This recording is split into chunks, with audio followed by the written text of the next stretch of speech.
दोस्तों, एक गांव में एक परिवार रहता था और उस परिवार में 7 भाई अपनी एक बहन के साथ रहते थे। उनके माता पिता नहीं थे। यह सातों भाई उस गांव में अपनी बहन के साथ बड़े प्यार से रहते थे।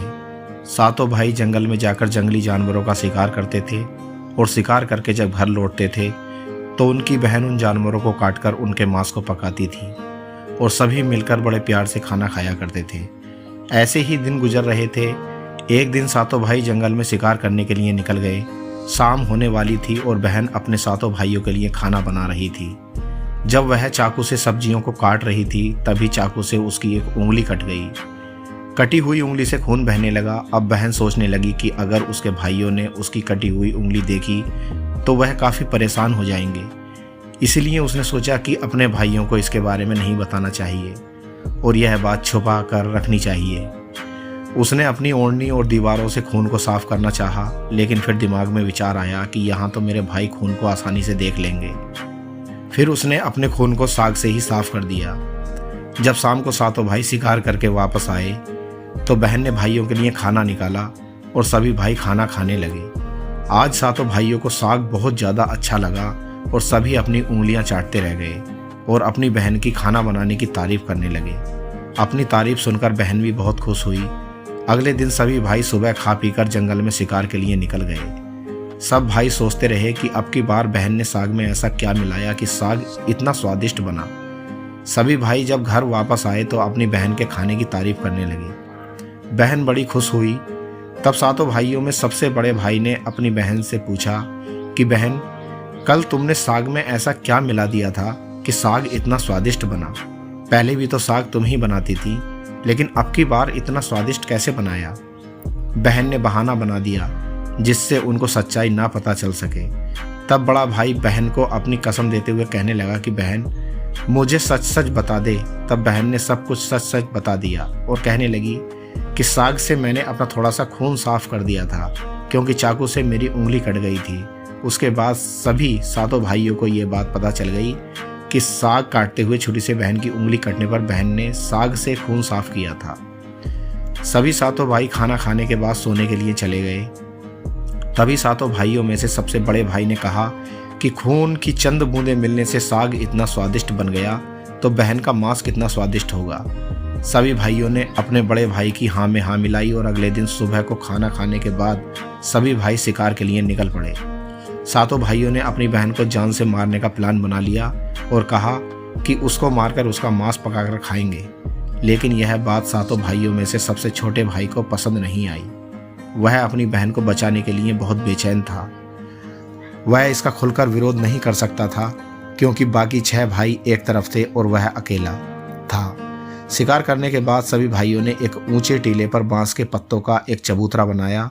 उनकी योजना यह थी कि बहन को बहला फुसलाकर यहाँ पर लाएंगे और तीर मारकर अपनी बहन की हत्या कर देंगे और उसका स्वादिष्ट मांस खाएंगे। अगले दिन बड़े भाई ने अपनी बहन से कहा कि बहन, अब तुम शादी के लायक हो चुकी हो और हमने तुम्हारे लिए एक लड़के की तलाश की है, इसलिए तुम सज संवर कर हमारे साथ चलना। बहन अपने भाई की बात सुनकर बड़ी खुश हुई और तैयार हो गई। चलते चलते जब बहन थक गई तब वह अपने बड़े भाई से कहने लगी कि भाई, और कितना दूर चलना होगा? तब बड़े भाई ने कहा कि बहन, अब थोड़ी ही दूर वह जो टीला दिख रहा है वहीं पर जाना है। टीले पर पहुंचकर बड़े भाई ने अपने छोटे भाइयों से कहा कि इसे रस्सी से बांस के खंभे के सहारे बांध दो। सभी भाई मिलकर अपनी बहन को रस्सी से बांधने लगे। बहन बहुत रो रही थी, बेबस थी और अपने सभी भाइयों को हत्यारे की नज़र से देख रही थी और वह यही दुआ कर रही थी कि सभी भाई मेरे खून के प्यासे हैं। ऐसा कोई भाई नहीं है जिसके दिल में मेरे लिए प्यार हो। यह देखकर सबसे छोटे भाई का दिल पिघल गया, लेकिन वह बेचारा अकेले कर भी क्या सकता था। चुपचाप खड़ा रो रहा था। बहन ने उसे रोते हुए देखा, लेकिन वह जानती थी कि वह मजबूर था क्योंकि 6 भाई बहन को मारने के पक्ष में थे। बहन को बांधने के बाद बड़े भाई ने अपने सभी भाइयों को बहन को तीर से मारने का हुक्म दिया। जब बड़ा भाई सबसे पहले तीर चलाने के लिए चला तो बहन अपने बड़े भाई के सामने हाथ जोड़कर कहने लगी, भाई, तुम मेरे सबसे बड़े भाई हो, मैंने कोई गलती भी नहीं की है। आखिर क्या बात है जो तुम मेरे खून के प्यासे बन गए हो? बड़े भाई ने कहा, बहन, बात कोई नहीं है, हम सबको तेरा मांस खाना है। जब से तूने अपने खून की चंद बूंदें साग में डाली हैं, साग बहुत स्वादिष्ट हो गया तो तेरा मांस तो और भी ज़्यादा स्वादिष्ट होगा। बस यही वजह है तुझे मारने की, हमें तेरा मांस खाना है। बस इतना कहकर बड़े भाई ने निशाना लगाकर कठोरता से तीर चलाया, लेकिन उसका तीर सही निशाने पर नहीं लगा, निशाना चूक गया। अब दूसरे भाई की बारी थी, वह भी बहन को मारने के लिए तीर उठाता है। उसके भी सामने बहन ने हाथ जोड़कर वही कहा जो बड़े भाई से कहा था। वह रोती रही, गिड़गिड़ाती रही, लेकिन उस पत्थर दिल भाई ने भी बहन पर तीर चला दिया। उस भाई का निशाना चूक गया। इसी तरह से 6 के 6 भाइयों ने अपनी बहन को तीर से मारने की कोशिश की, लेकिन सभी के निशाने चूकते रहे। अब 7वें भाई का नंबर आया और सभी भाई छोटे भाई से कहने लगे, भाई पूरी ताकत से तीर चलाना और बहन को एक ही तीर में ढेर कर देना। अगर तुम्हारा निशाना चूक गया तो तुम जिंदा नहीं बचोगे, हम सब मिलकर तुम्हें मार देंगे। बहन ने अपने छोटे भाई की जान खतरे में देखी। एक वह ही तो भाई था जो अपनी बहन को बचाना चाहता था। बहन ने अपने भाई की जान बचाने का फैसला किया और वह दुआ करने लगी कि इस बार मेरे भाई का तीर मेरी छाती भेदने में कामयाब हो जाए, नहीं तो यह 6 भाई मेरे छोटे भाई को भी मार देंगे। छोटे भाई ने तीर चलाया और उसका तीर बहन के सीने पर जा लगा। वह दर्द से तड़पती हुई कुछ देर छटपटाने के बाद उसके शरीर से प्राण निकल गए। बहन के मरने के बाद सभी 6 भाई बहुत खुश हुए, लेकिन 7वां भाई बिल्कुल भी खुश नहीं था। सभी भाइयों ने मिलकर बहन को नीचे उतारा। उसके बाद 6 भाइयों ने बहन के शरीर की बोटी बोटी करके काट दी और बड़े भाई ने सबसे छोटे भाई को जंगल से लकड़ी और पानी लाने का हुक्म दिया।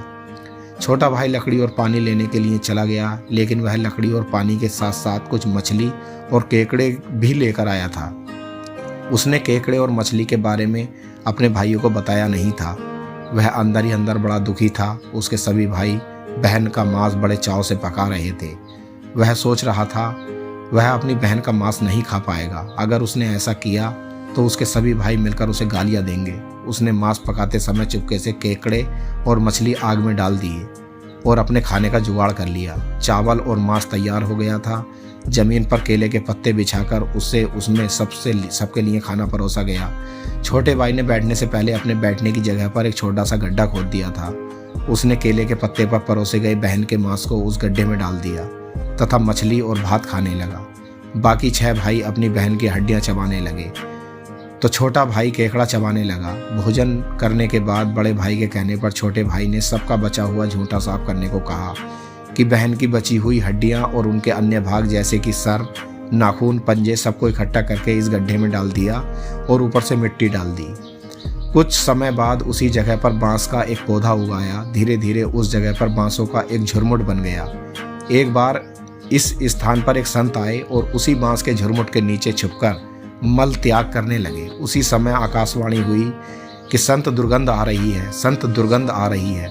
बार बार यही आकाशवाणी हो रही थी तो संत ने झटपट उस जगह को साफ कर दिया और उन्होंने उस बांस के झुरमुट में से एक बांस काट लिया और उसकी बांसुरी बना ली और उस बांसुरी को बजाकर लोगों के घर भिक्षा मांगने जाया करते थे और बदले में बहुत सारा उपदेश देते थे। एक दिन की बात है, संत उसी गांव में उस बड़े भाई के दरवाजे पर चला गया।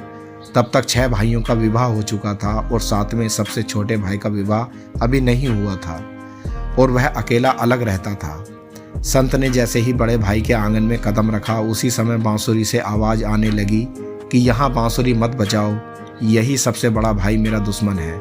इसने दया प्यार सब छोड़कर भाई बहन के रिश्ते पर दाग लगाया है। बांसुरी से बार बार यही आवाज निकल रही थी, जिसको सुनकर बड़े भाई को पसीने आने लगे। उसने अपनी पत्नी से संत को तुरंत भिक्षा देकर विदा करने को कहा। ऐसा करके संत सभी 6 भाइयों के पास गया। सभी के घर जाते ही बांसुरी वही बात दोहराने लगती जो बड़े भाई के घर बांसुरी ने कही थी। सभी भाइयों ने अपनी अपनी पत्नी से भिक्षा दिलवाकर उस संत को अपने दरवाजे से विदा कर दिया। उसके बाद संत सबसे छोटे भाई के दरवाजे पर पहुंचे। वह अकेला रहता था और सबसे अलग हो गया था। जैसे ही संत भाई के दरवाजे पर पहुंचे, वैसे ही बांसुरी बोल उठी कि यहाँ बजाओ बांसुरी, ये मेरे सबसे छोटे भाई का घर है। यह मुझे बचाना चाहता था, यही मेरे सबसे प्यारे भाई का घर है। संत की बांसुरी से यह प्यारी आवाज़ सुनकर छोटे भाई उस संत को अपने घर में ले आया। उसने संत को बैठने को कहा, संत को पानी पिलाया तो छोटे भाई ने बांसुरी के बारे में संत से पूछा तो संत ने सब कुछ कह सुनाया कि उसने कैसे बांस को काटकर बांसुरी बनाई है और कैसे आकाशवाणी हुई थी। छोटे भाई ने संत से विनती की कि वह इस बांसुरी को मुझे दे दे। यह सुनकर संत ने उस बांसुरी सौंप दी संत के चले जाने पर छोटे भाई ने बांसुरी को अपने सिरहाने बड़े सम्मान के साथ रख दिया। कुछ समय बाद छोटे भाई के घर में बदलाव दिखाई देने लगा। जब वह शाम को काम से घर लौट कर आता तो अपना घर साफ सुथरा पाता। जब रोज रोज उसकी गैर मौजूदगी में उसके घर की सफाई होने लगी तो वह अपनी भाभियों से जाकर पूछने लगा कि हमारी गैर मौजूदगी में क्या आप लोग हमारे घर की सफाई करती हैं? तो सभी ने कहा, हमें अपने काम से फुर्सत ही नहीं मिलती, हम तुम्हारे घर पर सफाई करने के लिए क्यों आएंगे? यह सुनकर छोटे भाई ने यह निश्चय किया कि वह आज छुपकर देखेगा कि उसकी गैर मौजूदगी में उसके घर की साफ सफाई कौन करता है। इसीलिए छोटा भाई काम पर नहीं गया और घर में छुपकर देखने लगा। घर सुनसान होने पर जिस स्थान पर उसने बांसुरी रखी थी उस बांसुरी में से उसकी बहन की शक्ल की एक लड़की निकली और उसके घर का सारा काम करने के बाद उस बांसुरी में समा गई। यह सब देखकर छोटे भाई को अपनी आंखों पर विश्वास नहीं हुआ। उसके बाद उसने यह बात अपनी बड़ी भाभी को बताई तो बड़ी भाभी ने अपने छोटे देवर को समझाया कि जैसे ही लड़की बांसुरी से बाहर निकले तुम उस बांसुरी को आग के हवाले कर देना, उसके बाद उस पर तुलसी जल छिड़क देना, फिर देखते हैं कि क्या होता है। छोटे भाई ने अपनी बड़ी भाभी के कहे मुताबिक वही काम किया। उसने बांसुरी से लड़की के निकलते ही बांसुरी को आग के हवाले कर दिया और लड़की पर तुलसी जल छिड़क दिया। तुलसी जल के छिड़कते ही वह लड़की औरत के रूप में आ गई। भाई ने देखा तो देखता ही रह गया, क्योंकि यह तो उसकी अपनी बहन ही थी जिसको सब भाइयों ने मारकर खा लिया था।